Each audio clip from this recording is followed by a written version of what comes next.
Afterlife theories that keep you awake at night.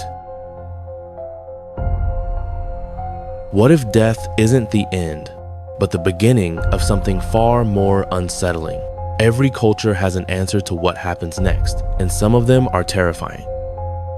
Some afterlife theories suggest you might already be dead, reliving the same life over and over without knowing it. And once you hear them, you won't sleep the same again. Let's start with the first theory. Islam. In Islam, death is the start of a new journey. The angel of death, Azrael, takes the soul by Allah's command. Your connection to the physical world ends. Your body is washed, prayed over, and buried. You are alone in the grave. Two angels, Munkar and Nakir, question you. They ask about your Lord, Prophet, and religion. Correct answers bring peace in the grave. Wrong answers bring suffering. You then enter Barzakh, a waiting state. This period is peaceful for the righteous. It is distressing for those who lived wrongly.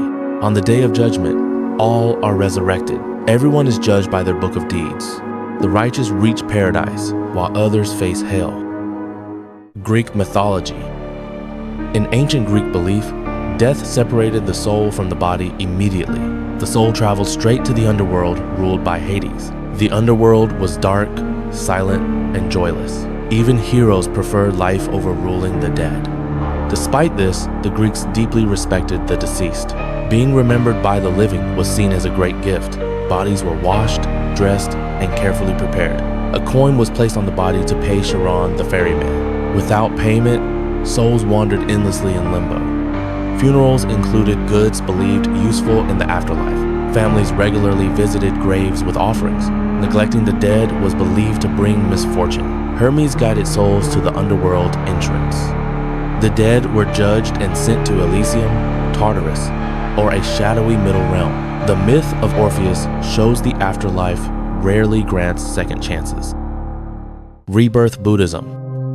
In Buddhism, death does not guarantee rebirth as a human. You may be reborn as an animal or a spirit. Rebirth follows a structured system. The afterlife is part of samsara, the cycle of suffering and rebirth. There is no simple heaven or hell. The only escape from samsara is nirvana. Nirvana ends desire and suffering completely. After death, beings are reborn into one of 6 realms. Rebirth depends entirely on karma. Good actions lead to higher realms like humans or gods. Bad actions lead to lower realms like hungry ghosts or hells. Some traditions believe in an intermediate state called the bardo. The bardo can last up to 49 days after death. Buddhists disagree on what exactly is reborn, but all agree that actions now shape future lives. Egyptian beliefs. In ancient Egypt, death marked the start of a dangerous journey. The soul had to pass through the underworld. It faced monsters, gods, and supernatural threats. The afterlife was highly structured and regulated. Preparation for death began long before dying. People were buried with amulets, tools, and spells. The Book of the Dead served as a survival guide. Wealthy Egyptians built elaborate tombs and coffins. Shabti figurines were included to perform labor in the afterlife. The soul eventually reached the court of Osiris. There, 43 divine judges awaited. The heart was weighed against the feather of Ma'at. A heavy heart meant destruction by the monster Ammit. A balanced heart meant success. The righteous entered the peaceful field of reeds forever. Hinduism.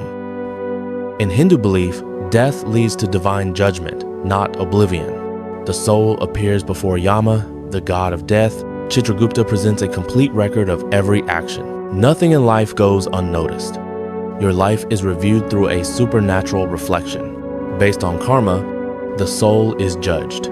Good karma leads to Svarga, a temporary heavenly realm. Svarga lasts only until good karma is exhausted. Bad karma leads to Naraka, a temporary realm of punishment.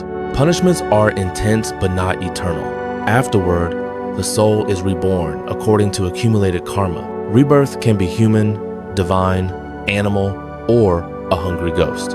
Final thoughts at death also influence rebirth. Some souls become pretas, trapped by endless craving. Ultimate escape from rebirth is moksha, union with Brahman. Mormonism. Mormonism teaches a multi-level afterlife system. After death, spirits go to spirit paradise or spirit prison. Paradise is peaceful for the righteous. Spirit prison is for those with regret and unrepentant sins.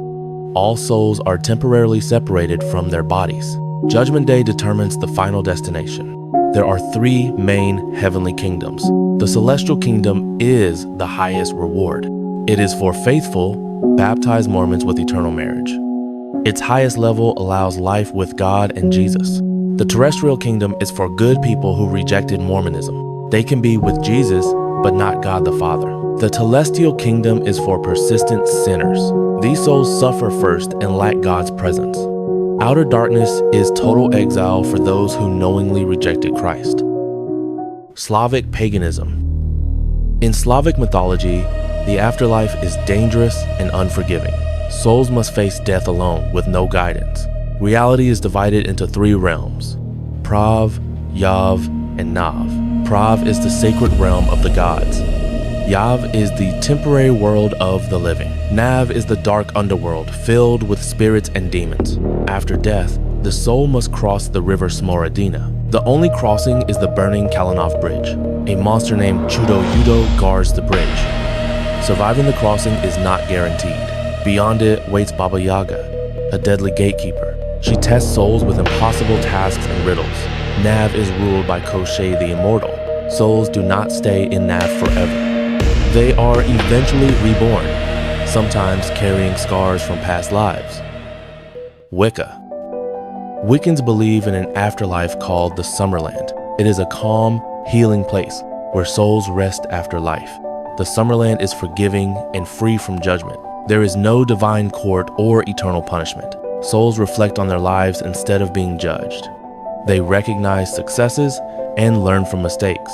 Reflection helps prepare the soul for the next life. The Summerland is visually peaceful and nature-filled.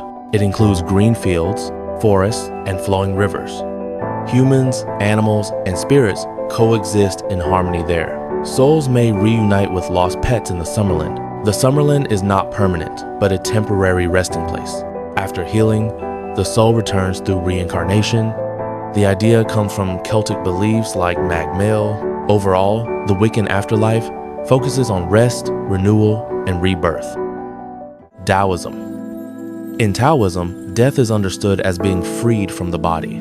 What happens after death varies depending on different Taoist traditions. Some legendary figures are said to ascend directly to heaven. The Yellow Emperor reportedly rose into the sky in broad daylight. The mystic Ye Fashan was believed to transform forms before ascending. The human body is thought to house protective spirits and entities. When these spirits leave, the body loses protection and dies. Death is seen as a natural part of the cosmic rhythm. Certain Taoists seek immortality instead of accepting death. Taoist funerals are highly symbolic and carefully structured. An altar lamp represents wisdom or the elixir of eternal life.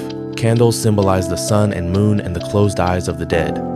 Offerings reflect yin, yang, and the 5 elements. Incense and ritual timing help cleanse and guide the spirit. Immortality is pursued through disciplined practices like Taoist alchemy.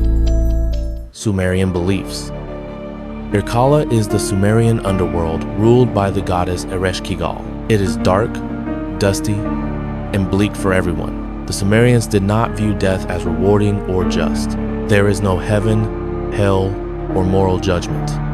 All souls wear feather cloaks and endure cold misery. The dead eat stale bread and drink salty water. Good or evil behavior does not matter after death. Burial quality determines comfort in the underworld. Proper rituals and offerings improve a soul's condition.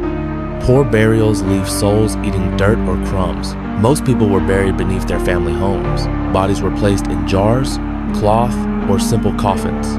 The wealthy were buried with valuables and servants. 7 judges assigned status, not moral fate. The dead rely forever on offerings from the living. So tonight, when the lights go out and your thoughts get louder, ask yourself, what if one of these theories is true?